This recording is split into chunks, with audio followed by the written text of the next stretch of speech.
May gabi na sab mga higala, ani sab kita sa atong sinimana nga tulumanon ang kamaturan. Diin kita magatuki sa pulong sa Ginoo diya sa Biblia ug ato kining pag tukion ug tubagon pinaagi lamang sa mga bersikulo nga nahisulat niini. Sa dili pa kita magasugod, magaampo una kita.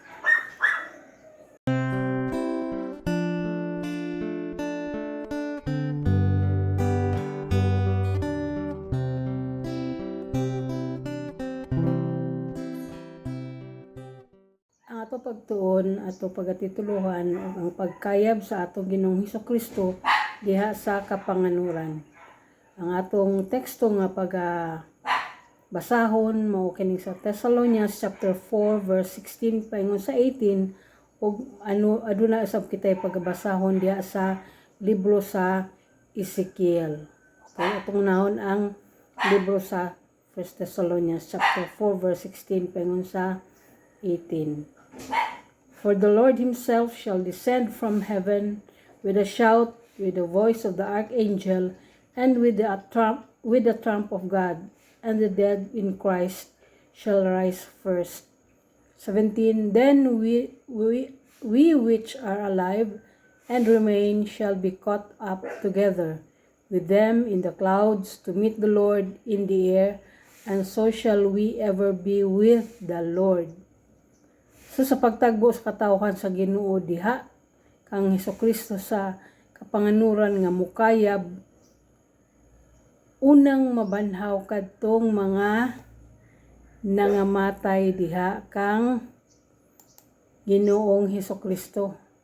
So most probably katong iyang mga tinun-an ug mga unang witnesses diha nga ania pa sa kalibutan, kadtong gipangpunggutan sa liog tungod kay dili nila ibaylo ang ilang pagtuo kang Kristo, bisan ba og gitutukan na sila sa bala o hatsa, sila kadto ang unang mga banhaw pagbalik ni Ginoong Hesukristo.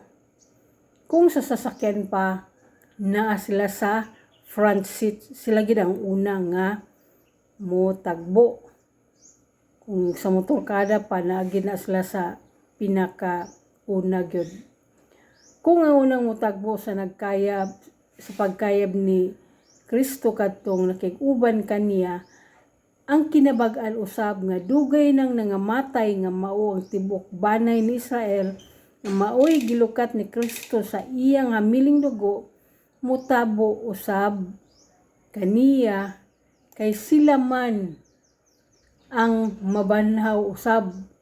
So basahon nato ang libro sa Ezekiel 37 o chapter 37 verse 3 paingon sa 17. Taas kini kung na may mga libro King James version, mas maayo aron parehas ra ang atong subayon. So I prophesied as I was commanded, si Ezekiel kini. And as I prophesied, there was a noise, and behold, a shaking. And the bones came together, bone to his bone. So, mga bukog, nanggipingki, tingog-tingog. Verse 8, and when I beheld, lo, the sinews and the flesh came up upon them, and the skin covered them above.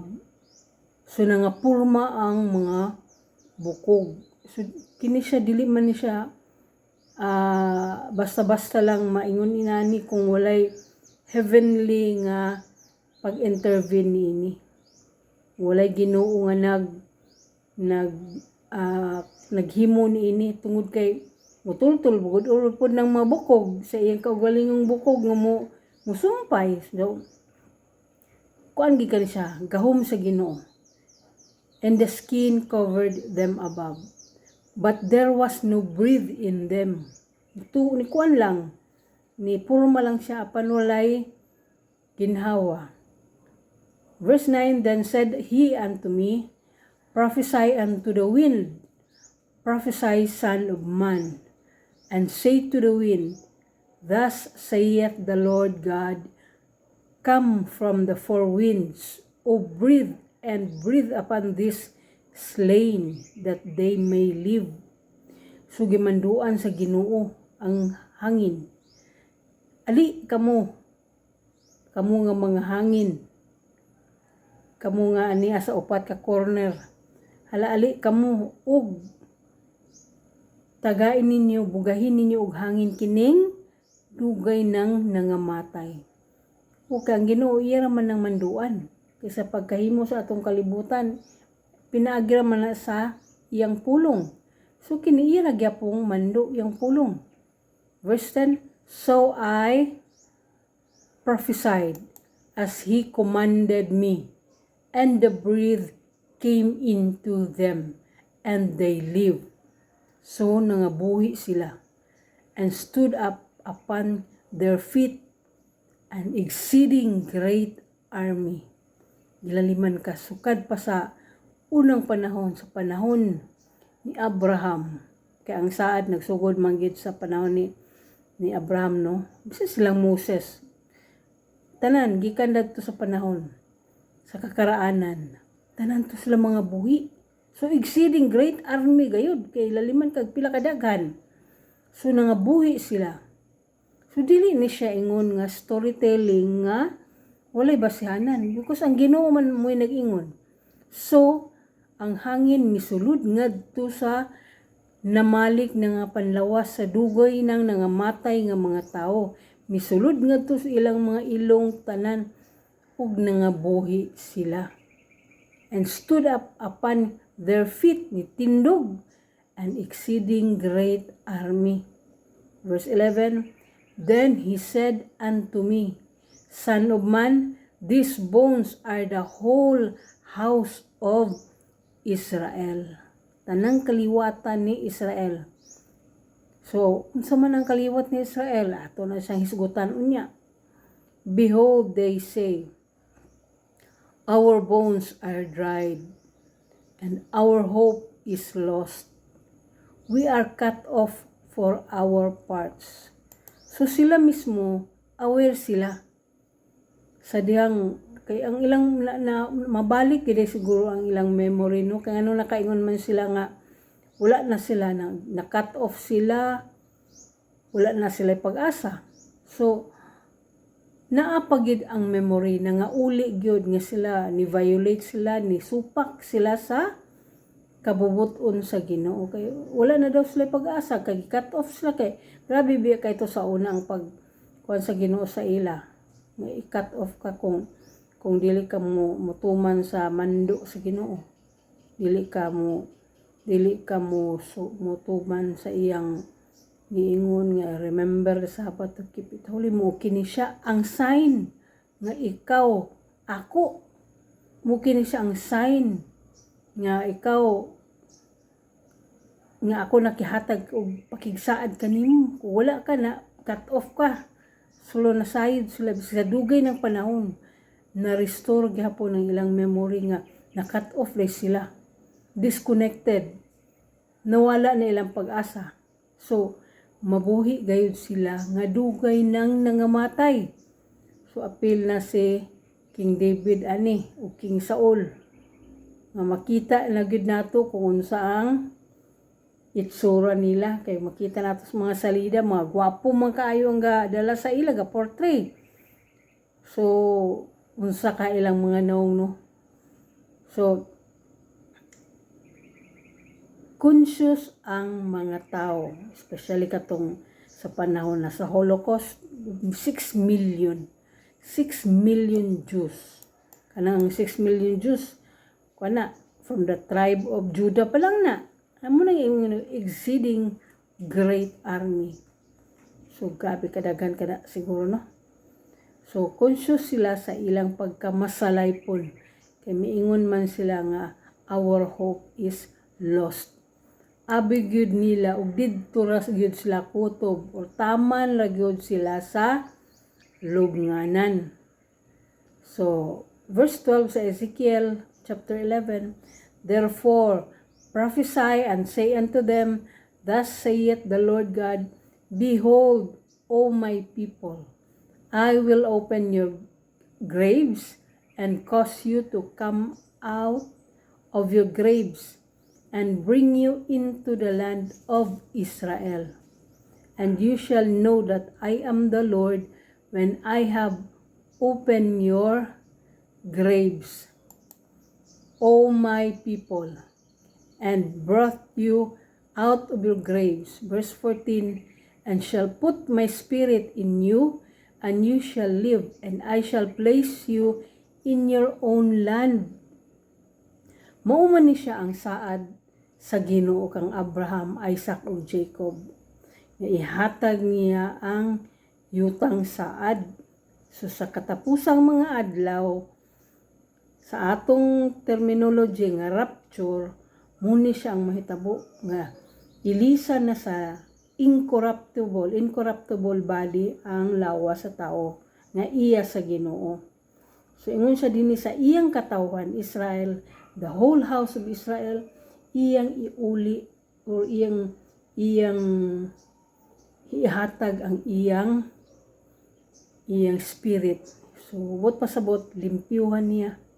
Iyang ng espiritu ang ipuli dili na katong espiritu sa masalaypon. So sa pagdeklarar niya nga, behold, O my people, bisan pas pagkamasalaypon ni Israel, ang iya gayud nga emotion, ang iyang gugma sa Ginoo, iya gigitaw akong katawhan with all the kahinangup. Siya tudog-dugay nang nangamatay pero kabalo siya nga iya gyud buyon. Gihigugma gyud niya ang iyang katawhan Israel. So makita nato no ang Ginoo mutuman gid siya sa iyang saad. Naliman ka dugay na kang panahon katong saad niya kang Abraham, Isaac ug Jacob. Pero niya naman tas katapusang mga adlaw. Ingon mangit siya iyang dalhon pagbalik. I shall place you in your own land. So kung ang sa atong lesson sa una nga gihimuan sa tao, especially sa UN, ug two-state solution nga ihatag ang parte sa Jerusalem ngadto sa lahing grupo sa mga Arabs mo ang Palestine para wanay dang samok na di mas sila makagbuot kay iya man na sa Ginoo, iya man na nga yuta nga ihatag sa Israel kay gisaad man niya dili man na pwede nga kana bang nasaad na niya imo pang ihatag sa lain buot-buotan lugar. So mo nang panahon nga sa akto nga ilan nang ihatag ang Ginoo may intervene na gyud. That is why before na mahitabo buhio na sa Ginoo ang iyang katawhan nga dugay nang nangatulog, dugay na dito sa lubnganan aron iya nang ibalik ngadto sa yuta nga iyang gisaad kang Abraham, Isaac ug Jacob ug didto niya ibalik sa ilang kaugalingong yuta nga saad na niyang daan kay iyang abrihan ang mga lubngan. I will open your graves ug iuli na ang lawas nga dili na madugta. Then shall you know that I, the Lord, have spoken it and performed it, saith the Lord. Verse 15, the word of the Lord came again unto me, saying, verse 16, moreover, thou son of man, take thee one stick and write upon it for Judah and for the children of Israel. So kastik para ni kan Judah and his companions. Then take another stick and write upon it for Joseph, the stick of Ephraim, and for all the houses of Israel, his companions. Ngano maning duha man ka stick? Verse 17, and join them one to another into one stick, and they shall become one in thy hand. So, kini si Judah o si Joseph. Sa pagkakaroon, kini nga giingon nga stick ni Judah o Joseph, wala pa na hiusa. kuan pa ni sila, distant pa ni sila. Ato may numduman nga nag-ugat kini nga bikil sa dihang si Joseph gipangigihan pag-ayo sa iyang mga igsuon tungod kay pinangga kay siya sa iya amahan nga si Jacob, ug nakita nila nga si Joseph magkakahatagan gayud og pabor. Permanente gini kakataga ag pabor ning bata ada mag-ana ba. So mao kadto ilang gibaligya, giplanuhan nila di maayo si Joseph. Ilang gibaligya sa slavery si Joseph. Og didto sa Ehipto, gikan sa pagkaulipon, milambo siya og nahimong gobernador. Sa dihang miabot ang tinggutom sa Kanaan, diin didto sila nanimuyo, sila ni Juda og iyang maigsuon iyang pamilya, miadto sila sa Ehipto aron mupalit sa pagkaon. O wala sila nasayod ng ilang igsuon nga si Joseph nga ilang gibaligya, dako naman di ay o posisyon sa gobyerno. So wala pa pinasaylo ay naghimo og prank si Joseph. Kay si Joseph man una mo'y nakakita kay kita galing niya kay mupalit lagi pagkaon kay abundansya man ginang Ehipto ato panahon na. Kaya okay, ako man yung mga igsuon, galing niya. So, nagplano din siya nga yung i-prank. So, ang naka-recognize si Benjamin. So, yung i-prank, sabot niya, gikawat ang silver cup. So, moto si Benjamin nga kamanghuran nila nga igsuon, maoy gisabot niya. So, makadto, si Judah tungod kay dako kay iyang tulubagon sa iyang manghod nga maoy gisabot ni Joseph, si Judah ang nagpaulipon aron malukat si Benjamin. Kay ug diin niya malukat kato lisod ang pagpauli kay siya may paninglan siyang papa kay siya ba kamagwangan. So siya gid ang naida kong tulubagon. So iya nagpaulipon siya for a time para malukat niya si Benjamin. Mao na kadto ang higayon nga nagpaila na si Joseph sa iyang mga igsuon og nagpinasaylo ay na silang tanan nga magsuon. So base sa history sa dihang kini sila nagpinasaylo ay na reconcile na gayud ang ilang pamilya. So milakat ang dugayng panahon, maay na ilang kahimtang ug base na dayon sa history nga atong na basa, gisulong na o giatake na ang Israel. Duha man sila ka kingdom, no. Ang Northern Kingdom nga composed ni siya sa 10 tribes of Israel ug ang Southern Kingdom mo ni kang Judah nga gilideran. Giatake sila sa mga Assyrians. So ang Northern Kingdom na kuan ni sila na disperse ni sila. So ang Northern Kingdom mo ni siyang gilangkuban sa tribe ni Asher. Ni Asher mo ni siya ang tribo ni nga kanabang mga tinsmith man ni sila.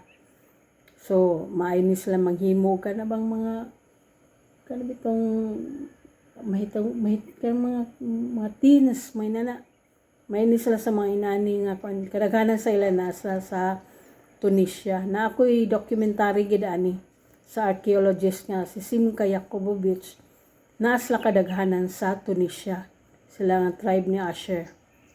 Then ang tribe ni Dan is mo kini ang mga Falasya na ani sila sa Ethiopia. Sila ang pinakaunang nga tribe nga sa Northern Kingdom nga gidala ngadto sa Israel. Luipod ni sila kay mga pobre gayud. And then pag-abot nila sa Israel medyo naglisod gid sila kay syempre dili mawala ang kanibang pobre man kayo. So kanabang dili kay maayo lugar sa ilang tan-aw. Mura og kuan sila sa katilingban. Wala kayo'y magbuan bitan nimo say ang tao bas matan-aw nga pobre kaayo kuwang kay kas abilidad, so mabiyaan ka gayod. So usapod na. So na tribe ni Gad, Zakar, Reuben, nagay ang tribe ni Reuben na ani sana.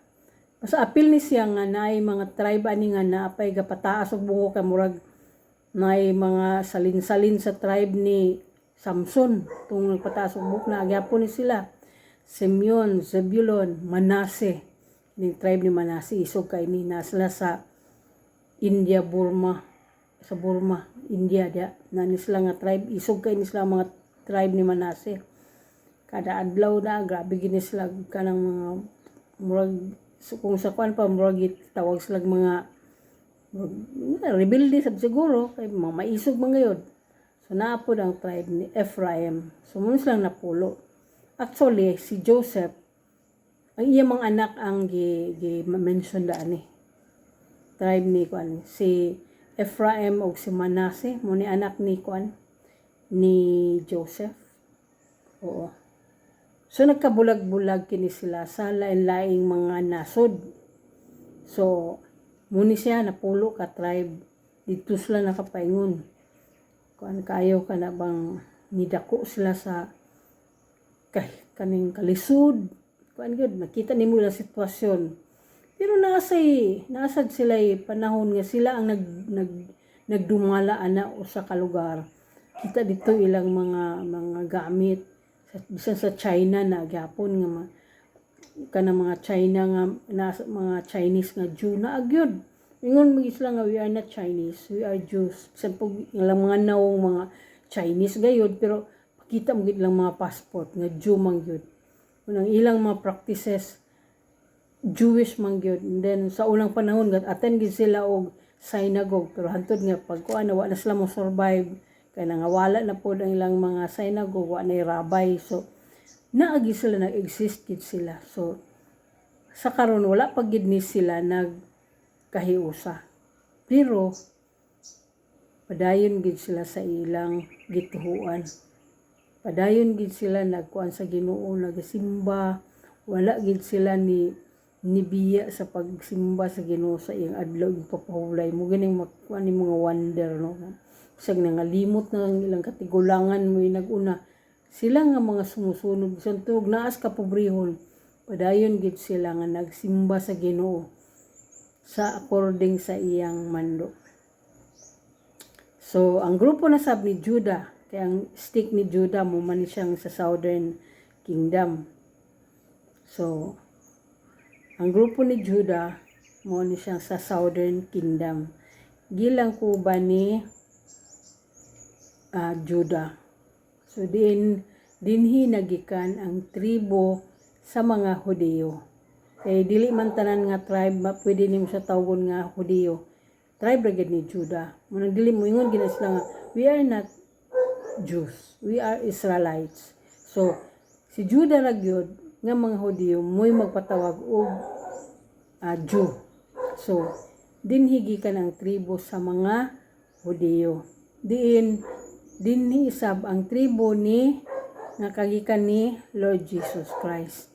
Maong gitawag siya nga the Lion of Judah. Siya ang Lion of Judah, si Lord Jesus Christ. Kini nga tribo ni Judah. Okay. So sa pagkabuwag nila sa duha ka kingdom, ang miuban kang Judah sa Benjamin, ito lang ka manghuran. Sa Benjamin, mo kini ang tribo ni King Saul. Dinigikan sa King Saul sa tribe ni Benjamin. Ang nasod sa Afghanistan, gikan kini sa ngalan sa apo ni King Saul nga si Afghana. Mga maisog kini sila.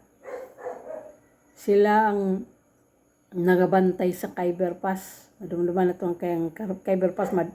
Atong history no sa world history ma-mention gining Khyber Pass. Sila ni nasa border sa Afghanistan o Pakistan. Puro mga maisog. Naman ganito kining Taliban nga gi-interview. Taliban is mo ni silang mga gitawag ni sila og mga kuan nga grupo kung sa ato pa mga rebelde lugar sa nasod kuan man to siya Taliban nga organizer. Ingon gid siya nga we descended from Moses. Kay mo giingon sa ilang mga kagikan na katigulangan. So, makita na to no nga kini sila nga mga tribo mga maisog kaayo. Isog ka istanan. So gikaintapan kini nga lugar tungod sa grabe nga violence. Kada naagi na gabantayan gina nila kay kuan siguro na pa nabilin sa ilang mga biblical nga mga rason. Kay ngano man gyud nga dili man gid nila tugtan nga naay maka cross jet tanan gina-search gid na dito sa kanang border. Di ka pwede mo agi dito kung wala kay kauban nga murbaog ilang kaila nga sa ilang grupo nga mahimo nimong passes nga makasulod ka. So inana ka violent nga lugar. So ang ikatulo dayon si Levi. Mo ni sila ang priestly tribe nga maoy in charge sa priestly duties sa balay alampuanan. Ni si Levi mo man isang walay mga panulundon. That is why ang tithes, mga offerings dito nagyatag sa ila kay wala sila'y panulundon. Munang giawat pod ni siya sa kaning walahi nga kuan kay mula gina wala ilang panulundon. Dinigi pattern kay si Levi is kuan ni siya pang Ginoo gid ang iya ni ang preparation mga priestly duties ni ila. So sa pagkakaroon daghan pa kaayo mga tribo ni Juda ang wala dawata sa nasod sa Israel. Kuan pa kay ni bahin pa kay, that is why ang stick wala pa gyud ma-join. Kay gawas nga kuan pa daghan pa kay wala kauli wala pa nakabalik.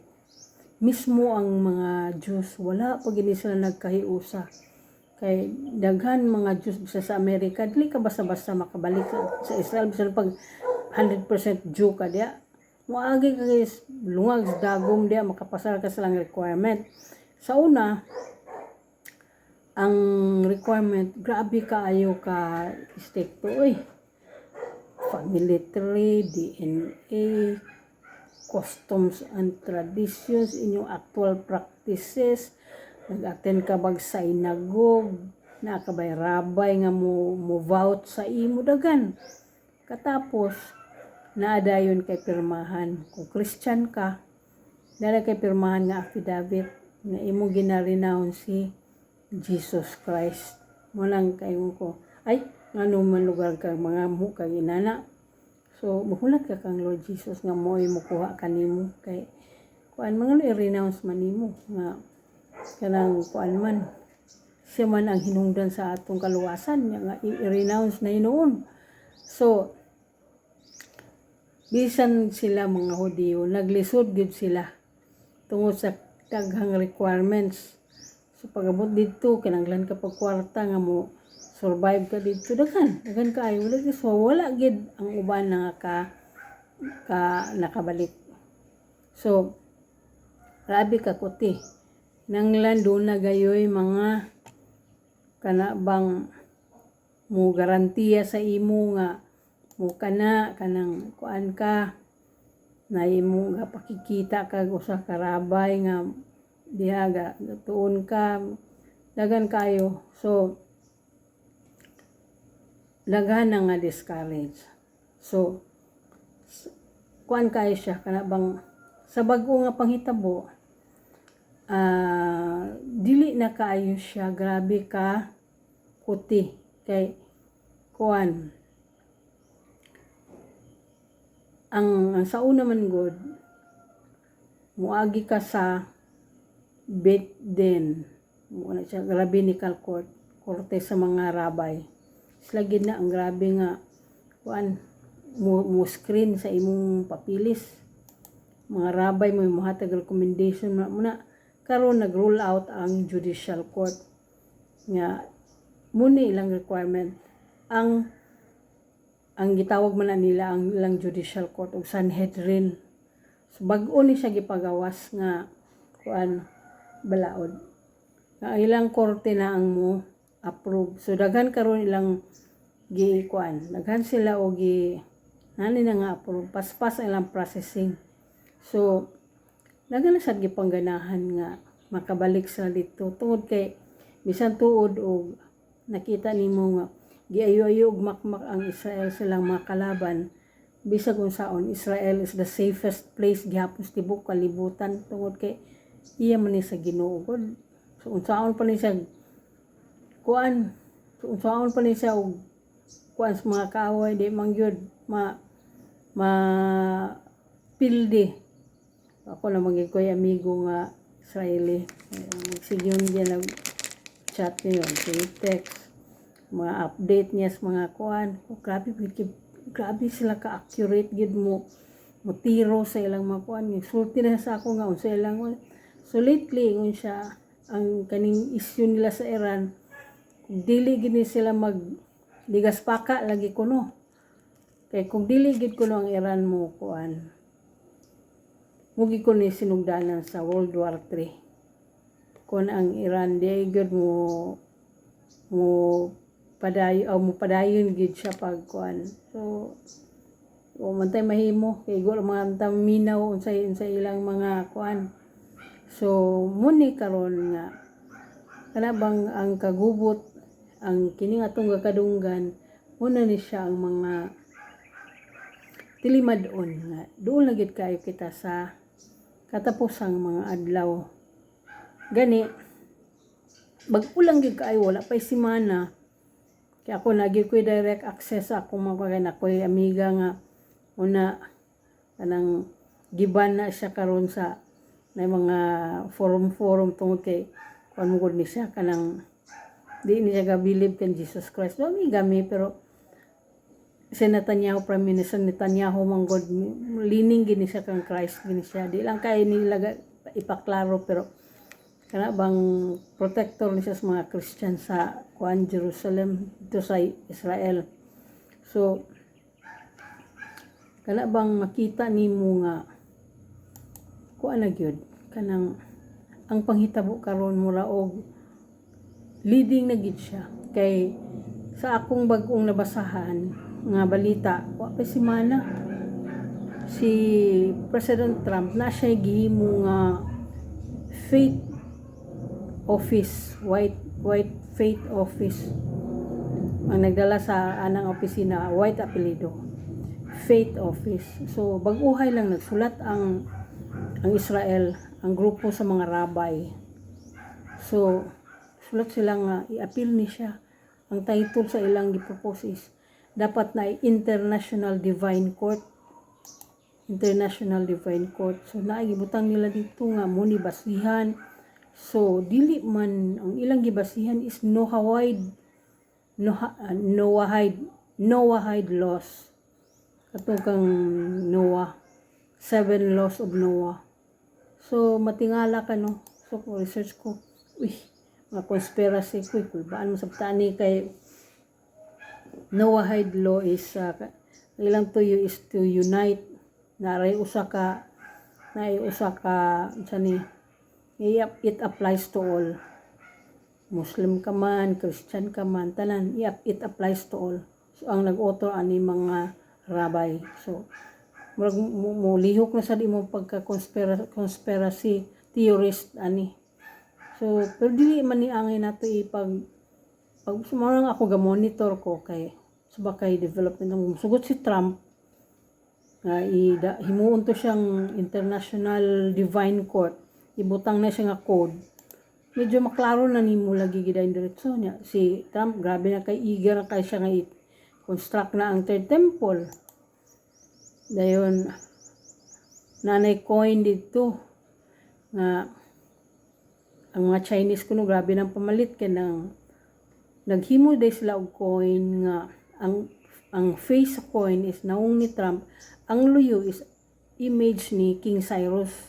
Kay si King Cyrus siya manggod ang naghimo sa decree atong unang panahon para matukod ang second temple. So karon tungod kay si Trump is very eager to construct the third temple, mutong gibutang dito sa luyo yang naong sa atubang sa luyos King Cyrus, meaning ang pag-construct sa Third Temple, it is patterned sa kang King Cyrus. So may matos King Cyrus kay ang Ginoo man mo'y nag-steer sa iyang una-una. Kini karon kay dili man ang Ginoo mo'y nagkuan, mga tao man. So let us be cautious, let us be aware sa mga panghitabo, because kini nga Noahide law is very critical ni nga mga, so i-research ninyo ng Noahide laws. Una siya ang gina-push nila nga though harmless siya kay maayo man, pero na siya murag na mga conspiracy theory nga ma-connect na to sa lahi nga kuan. So muna siya karon ang mga panghitabo karon, mga bag-o lang gyud. Kadto siya is balita gyud to siya from Israel. Naman ko direct gid nga mga access nga makita dito kay naiga-share sa ako sa mga news. So kuan man kaayo. So dili ta magpaka-inosente. Dili ta magpaka-inosente aron ang panahon karon, kumbaga ingon pa sa Ginoo, dili ta magpa-deceive. So karong panahon na ang Ginoo kamulong silyo sa iyaha. Kapag silyuhon niya ang iyahang mga katawhan nga dili mailad. So kinahanglan aware gi kita. Okay. So tungod kay ang Ginoo nagsaad man sa iyang katawhan nga ibalik niya ngadto sa iyang yuta nga gisaad sa iyang katawhan. Saad niya kani kang Abraham, Isaac ug Jacob. So mingon din, "Nadobi, ang sao naman lang ang mga hintil. Nagtuo man mi kang Jesus Christ. Aban mi apil ba?" Atong basahon ang Ezekiel chapter 47 verse 21 paingon sa 23. "So shall you divide this land unto you according to the tribes of Israel." Verse 22, "And it shall come to pass that you shall divide it by lot for an inheritance unto you and to the strangers." Dinhi na mo kamiin ang mga Gentiles. "And to the strangers that sojourn among you, which shall beget children among you, and they shall be unto you as born in the country among the children of Israel." The same ra gihapon nga estado. Kay naanay mga pamilya, naanay mga anak, sama ra gihapon nga diha kaya natawo diha nga nasod. So the same nga inheritance, the same ra nga panulundon sa hintil. Tanan ba hintil? Murag dili. So daw tao naman lang. Okay. "They shall have inheritance with you among the tribes of Israel. And it shall come to pass that in what tribe the stranger sojourneth, there shall you give him his inheritance, saith the Lord God." So kung asa ka nga tribe na kabilong imong giipunan or kadapit nga kinsa imong na minyuan baka dito ka makakuha og bahin. So naagihapon ang Gentiles, but not all. But isway bitay ingon sa Romans katong the grafting of the olive tree, ito atong lesson sa una kay year of the Gentile naman ta karon. Munang daghan mo ingon din uban nga dili panahon na nato ni karon. Year of the Gentiles. Manlagan mo ingon nga wala na napulihan ang Israel. Wrong.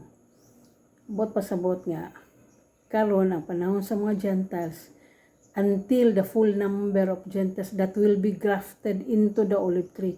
Gihulat lang ang insaktong daghanon sa mga Gentiles nga mag-graft dito sa olive tree. That's the time all of Israel will be saved. So muna siya ang explanation ana. So dili tanan Gentiles, dili tanan maingon nga nituo kung Kristo, dili tanan maingon ingon bitaw ang Ginoo mismo na ingon, dili tanan nga nagtawag ka na kung Ginoo maka sulod sa higingarian sa langit kato lamang nagtuman sa kabubuton sa Amahan. Muna timan ni. Ingon-ingon ay maingon nga ay magtuo kay wala na fake news. Di makita silang kinabuhi. Okay. So, tanaan na no kay yung lagi sila nga wala na di na karon kay ang napulihan na ang Israel. Wala na kaya panahon na karon sa mga church age na karon. Panahon na karon sa mga Christian.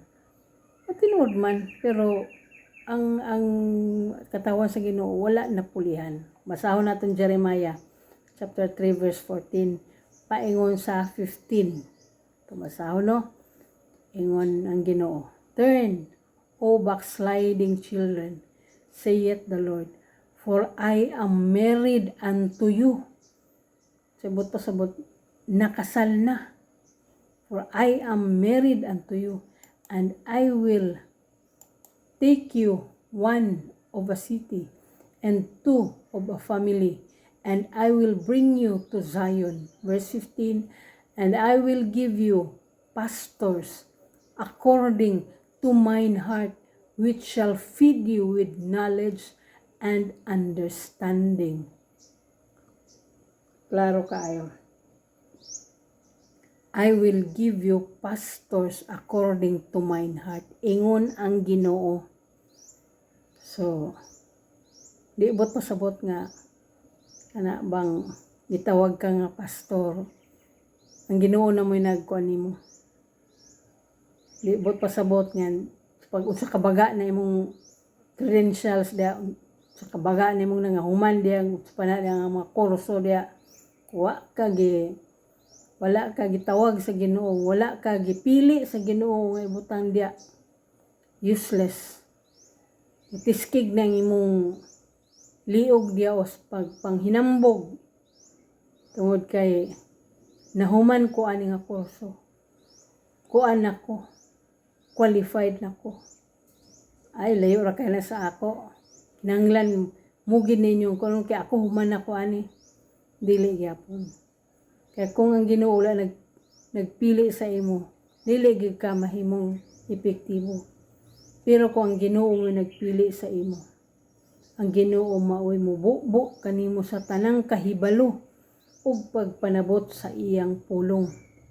Muhatag ang Ginoo sa wisdom. Pero kung ang usa ka tawo nga hinambog, mapahitason, iyarang paminawon unsa ray istorya sa iyang maestro nga otro pong dili mao. So wala pares sa luha. So ang Ginoo siya nga according, I will give you pastors according to mine heart. So dagan karon to akong mama sa una boy pa to makasense na siya o kanang pastor ba nga way hanaw. Yan tawag na pastor na may inton yung makatong pastor ana kay ang Ginoo siya man ang magabubo sa tanang kahibalo o pagpanabot. Pero di gani ka katubag unsay kuan maglipa-lipa ka na gani na lisod kayo ning kuan ka maghinambog ka nya di ka kahibalo. So watch out sa mga inana nga mga klase sa nagpakaaron ingnon, kana bang mapahitason mura nag mga kumbaga naalay na human gamay paana na istorya sa unang panahon. Dunggan ako sa wali gyapon nga ako'y nadunggan sa unang wali sa pastor nga naslay membro nga grabe kay kabuotan og sa yearly lang nga awarding naghatag sila og award first time most humble. So ilang napili kato nila nga membro. So ilang gisuluban kato og medal most humble. Uy, pagkaugma sunod mga di naman niya buon. Hantod nga Brad, dili nimo lang wala gini hubua kay tungod sa grabe siguro nga kalipay apan gipasundaya gid niya nga siya gid ang pinaka most humble. So makita nimo no ang sulod sa una-una o kasing-kasing sa tao nga naay panahon gayud nga kung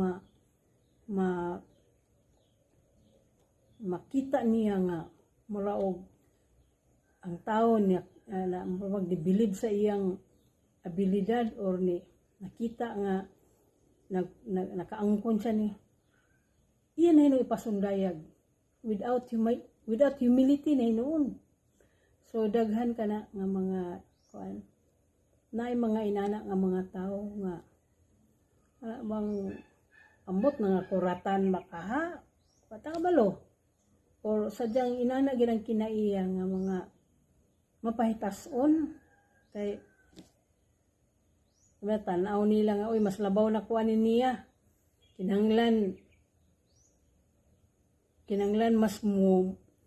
mas moapas siya sa akong abilidad na dili man inana ang katawhan sa Ginoo, dili man inana ang pagpanangyaw, dili man inana ang pagpangabig sa kalag, di man patas anay yung listahan sa imong nahuman kundi ang gugma man nga naa kanimo nga gusto ka nga naay mahigugma usab sa Ginoo tungod sa imong gugma nga na experience gusto nimo nga experience usab na niya dili kay magpasigarbo ka na hinuon.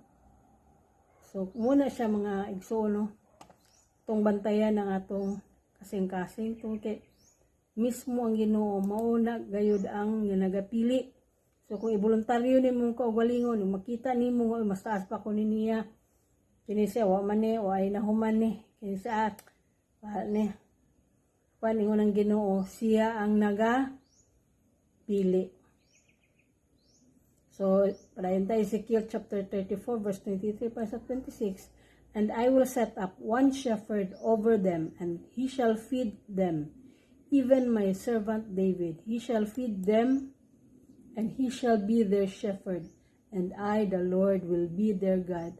And my servant David, a prince among them, I, the Lord, have spoken it, and I will make with them a covenant of peace, and will cause the evil beast to cease out of the land, and they shall dwell safely in the wilderness, and sleep in the woods.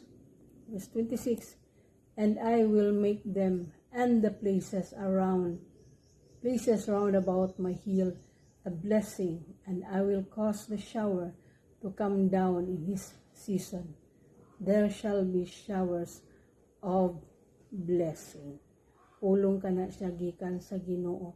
So sa dihang iyan ang dalo ng iyang katawan, apil tong dugay na kayong nangamatay, ulian niya sa lawas nga di madugta, apil ang tanang nahigugma sa Ginoo nga mga hintil, tanan nga mabuhi pa niya ang panahon nga nahigugma sa Ginoo, sa iyang pagkayab, iyang dalhon, apil nga to dalhon sa yutang saad nga mao ang Israel. Ug didto ang shepherd mao si David.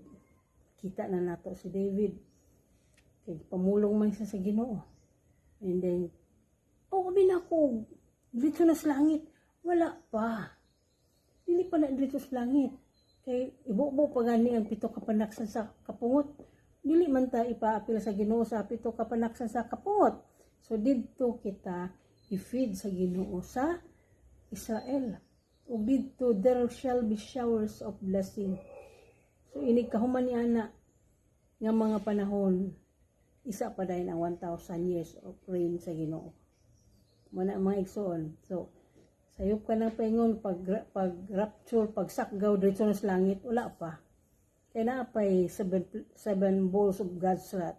So, ato na siyang discussion. Sa sunod na itong mga pagtuon. So, maulaman ka na mga igsoon, huwag ako magatimbaya ka ninyo, sa mayong gabi, talaygon ang Diyos, o God bless ka na itong tanan.